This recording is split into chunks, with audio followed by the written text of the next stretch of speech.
Imagine walking into the doctor's office seeking help for your depression and being told you're just overreacting. Imagine having the courage to finally talk about your anxiety only to be met with suspicion instead of support. For many people of color, this is not just something they are imagining, this is their reality.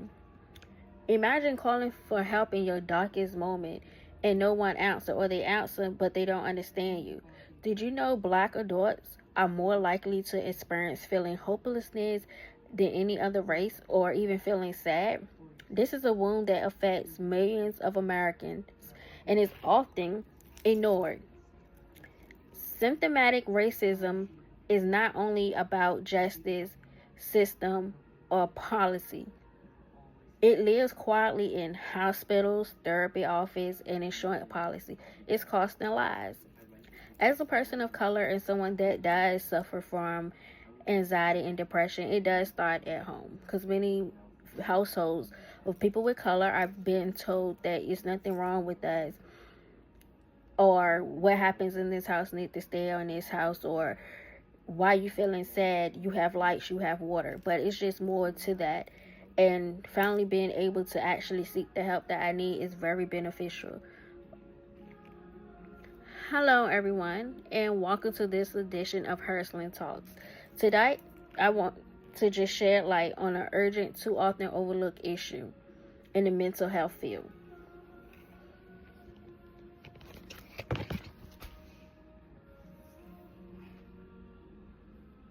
According to a study that was done in 2021, only 1 in 3 Black Americans who need mental health care actually receive it.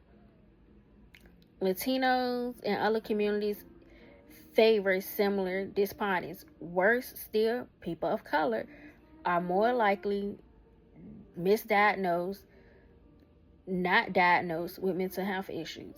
This gap is just not about access. It's just about trust and symptomatic bias. A lot of providers are just not trained to realize or notice the symptoms that may manifest differently across the cultures. For example, a Black teenager experiencing trauma might be labeled as aggressive, while a white teenager exhibiting the same signs is treated as at risk. Why is that?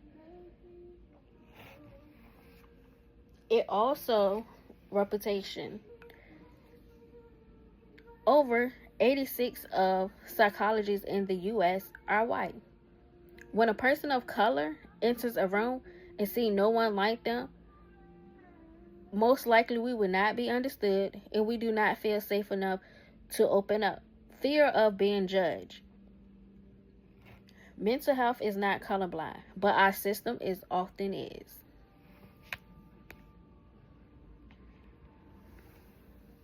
So what can we do to do something about this?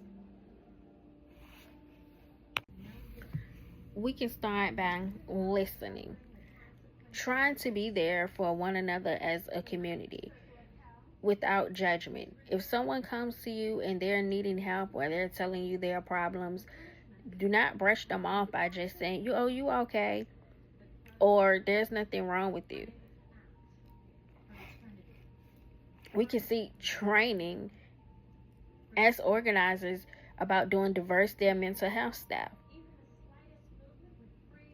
Also, most importantly, be kind to someone can trust when they finally reach out for help.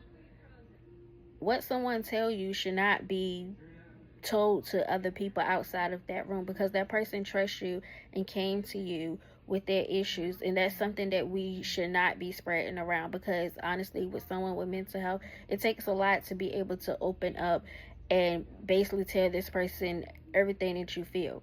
A lot of times with mental health, a lot of people, it's a struggle because it's a battle within yourself, and sometimes you cannot even understand or you can't even describe exactly like what's going on. It's like you're fighting with yourself to be okay. Mental health is a human right, and no one should be left behind because of the color of their skin.